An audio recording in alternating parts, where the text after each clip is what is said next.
Here's an idea. Personality tests tell you more about the people who made them than the people who take them. So, how'd you do? Was it accurate? Do you feel like yourself? A few years ago, the personality quiz, the BuzzFeed quiz chief amongst the genre, became a stalwart internet fixture, providing the bored at work and class crowd some way to chart their self-construction. Quizzes purport to answer questions like, where should you live? Suggesting that the city you belong says something about who you are. Paris, sophisticated. San Francisco, nerdy. New York, tireless. Creative. Intelligent. Handsome. Well-dressed. Personality quizzes are specific, self-aware, and confident. This is who you are. You are Uncle Joey. And as BuzzFeed editorial director Summer Ann Burton explained to Nyman Lab back in 2014, that's no mistake. She describes quizzes as snapshots of the people who take them, and says the quiz gives someone something that they can relate to well enough that they can share it with others. When people share things, it's partially because of what it says about them. Quizzes are like the literal version of all that. This is important. It's important because it makes explicit what the personality quiz is for. It's for sharing, page views. It may tell you about yourself, but the quiz and the people serving it are mostly interested in that self insofar as it helps you feel known, understood, got. Because we like things that get us, and we tell our friends about things that we like, especially if those things are about us and can help us compare ourselves to them. This relationship between seeking external authorities to help us feel understood and bringing those authorities to our community is as old as dirt, being divided into topsoil, subsurface, subsoil, substratum, and bedrock. I'm totally substratum, by the way. Horoscopes, astrology, and birth signs, various zodiacs, birth stones, crystal types, and aura colors. Comparatively, the personality quiz is a relatively new authority for determining one's lot in life. But in the way internet listicles have a shared history with magazine publishing, there's no shortage of personality quizzes to be found in the back of various magazines. Arguably, the present tradition of online personality quizzes, including both which photo of Tom Hiddleston are you? I'm this one. And which perfume should you wear to prom? Freak Scarab by Illa Masqua, apparently, has its most famous historical precursor in the Proust questionnaire. Famed French author Marcel Proust didn't write the infamous Proust questionnaire, he just famously took it. Twice. Once in 1884 when he was 13 and again when he was 20. During his teen years, it was fashionable to fill out this particular form, basically. It was called an album to record thoughts, feelings, etc., and asked its takers things like the principal aspect of their personality, their dream of happiness, favorite bird, color, painter, and how they would like to die.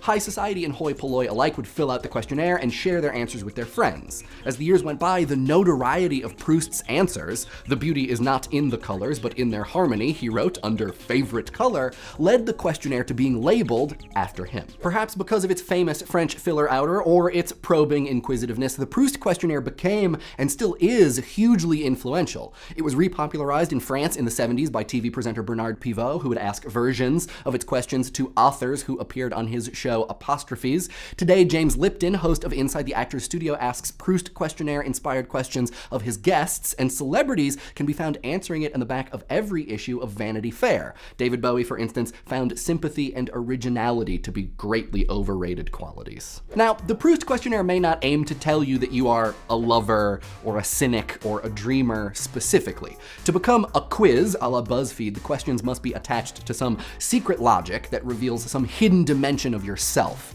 The PQ doesn't do that, but it does have the same promise as all of those things that sort personalities explicitly. It helps you and others determine what type of person you are. The history of people is the history of people wanting to know what types of people they are. And I mean, really, history is the history of people wanting to know what types of thing everything is. We touched on this a bit in the listicles video, but for better, or as is often the case, worse, the categorization of things and placing them into orders and taxonomies, groups and types, and establishing standards by those things is the operational hook upon which we rest our hat of functioning society.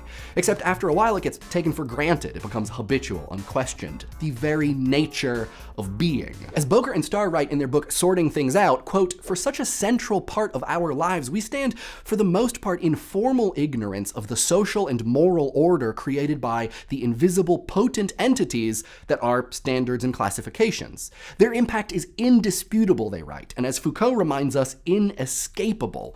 They were writing about all manner of classification, from pharmaceuticals and bathroom cabinets to branches of government. But on the topic of people specifically and ourselves, in every moment of our everyday lives, we interact, knowingly and not, with systems of classification. Blood types and skin shades, race, age and education, tax brackets, heights, styles of dress and affect, which allow one to sort people easily into types. Goth, extrovert, prep, healthy, troublemaker. Carl Jung famously developed his system of complementary archetypes to describe the universal assortment of dispositions we all have, pulled, whether we like it or not, from the collective unconscious. The Zodiac, Proust questionnaire, and Are You More DJ Khaled or DJ Tanner are systems of classification which may function differently from, but bear an unmistakable family resemblance to the vast array of types that we're all but pickled in, and which constantly, powerfully determine the course of our lives. Taking online personality quizzes is a bit like an accountant who plays Dwarf Fortress or meticulously manages the business side of a fantasy baseball team in their free time. It's comfortable because it's familiar, but unlike work, just enough to be fun. The stakes are low and the results are rarely surprising or disappointing. Like, you probably wouldn't be shocked to learn that you're more DJ Tanner, which is fine. They don't want you to be more DJ Tanner. They don't want you to have a horse or listen to George Michael. Bless up. You smart. Effective personality quizzes present a complete system. It can categorize whoever takes it and always feel accurate, but never restrictive. It lets people celebrate what they are without mourning what they're not, and effectively communicates to others where they fit within that taxonomy. Categories and their relationships to one another should always be clear and seemingly logical. So, if you've read enough Twitter bios in your life, you are familiar with Myers-Briggs types, which is officially what they're called. Types. INFJ, ESTP, INTJ, ESFP, and so on. Myers-Briggs, like the Proust questionnaire and BuzzFeed quizzes, is self-reported. You answer questions about you, and it purports to tell you if you are an intro or extrovert, an intuitor or a sensor, a thinker or a feeler, and a judger or a perceiver. These dichotomies are based on Jung's archetypes, but only loosely. The test's author, Isabel Briggs Myers, sought to bring the work of both her mother, Catherine Cook Briggs, and Jung to wider use and understanding near the end of World War II. Typing, or being typed, she thought, would help people know who they are and where they belong. The test was born at a time where social order and proper use of resources was of utmost concern. In actuality, type indication ends up having a lot in common with what would eventually become the SAT. As Merv Emery suggests in her mind-blowing piece, The Secret History of the Myers-Briggs, typing wouldn't necessarily provide new insight, but rather reinforce ideas already considered fact. Emery reports that Catherine Briggs wrote that, "I'm sure men and women are made differently with different gifts and different kinds of strengths." Along these lines, earlier versions of the test provide different valid results for men and women. Even today, women are more likely to indicate that they are feelers and intuitors. Some sources estimate that men are more likely to be engineer or examiner type aggregates, while women are more likely to be dreamers and supporters. Of course, importantly, the Myers-Briggs calls itself an indicator, not a test. Based upon how you take it, you indicate your type. The Myers-Briggs Foundation says, though, that one's type never changes, that you're born with your type, and any changes are your bad. In other words, the system is never wrong. And maybe it's not. Maybe it's as accurate as we could possibly hope. If the Myers-Briggs gives us broken results, ones that, like the SAT, may tell us more about our race, gender, or background than our personality, maybe that's because we, our personalities, or the world in which we are formed, are also kind of broken. Isabel Myers wrote of her personality sorting instrument that if men came like shoes, with the most vital data as to size and style marked outside the box, many a cramping misfit could be averted. She also wrote that members of a dark and supposedly inferior race are a standard symbol for the suppressed and considered inferior part of one's own psyche. For Myers, it seems every single person is a discrete type of person, and some of those types are determined by more than just reactions to indicator statements like, "You believe the best decision is one which can be easily changed." Like the SAT, the creators of the test, and arguably the test itself, uncritically decide things about people taking the test before they've even sat down to do so.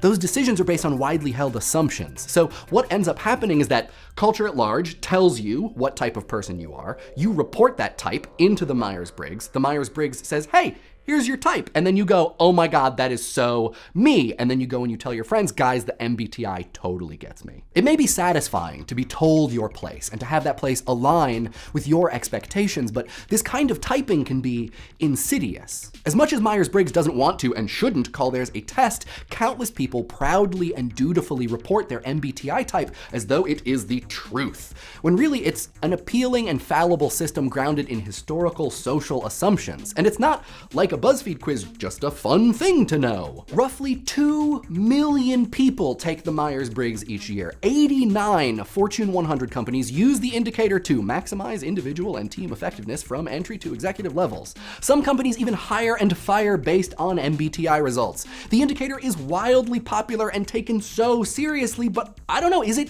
really more or less accurate than, say, the Pottermore sorting hat quiz, which preliminary research at least has shown is a rather reliable, if slightly less fine-grained indication of someone's overall personality type based on well-worn, stereotypical types research. I got a Hufflepuff. The point being that all of these things only have the authority we give them. We have simply chosen to not hire and fire people based upon whether they're Slytherin or not. And what's more, none of these personality tests really tell us new things about ourselves. They organize what about ourselves we have been told by other, sometimes very quiet authorities in our lives. Is that good or bad?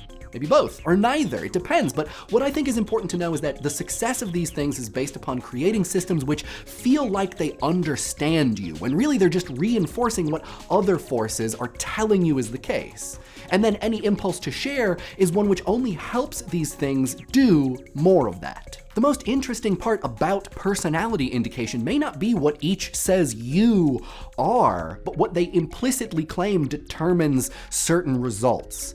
In addition to being devices of self-reporting, personality quizzes can act as assumption barometers, as cultural indicators. Like, take a quiz, but take it 5 or 10 more times, which I'm sure lots of you already do. I know I do, wanted to make sure I got the right Tom Hiddleston picture. But pay mind to which qualities you're being told align with Blossom versus Topanga, or sensing versus intuiting for that matter. And maybe most importantly, try to find the categories and types the test doesn't cover, because that will let you know what type of person made it. Let me know what you think about personality quizzes in the comments, and I will respond to some of them in next week's comment response video. In this week's comment response video, we talk about your thoughts regarding YouTube poop. If you want to watch that one, you can click right here or find a link in the doobly-doo. A couple bits of news. First, I finally got over that cold that I had for forever, so we are going to do those dramatic readings of those t-shirt winning Story Dice inspired short stories and release those not this Friday, but next Friday. So what is that, like 9 days from when you're watching this?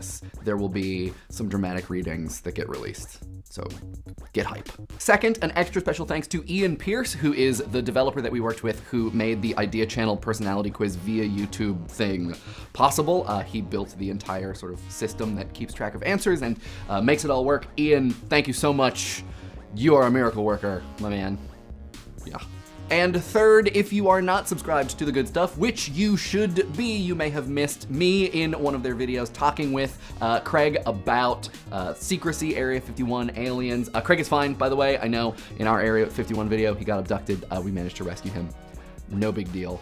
So if you want to check that out, we'll put a link in the doobly-doo, and we'll also put a card up here probably.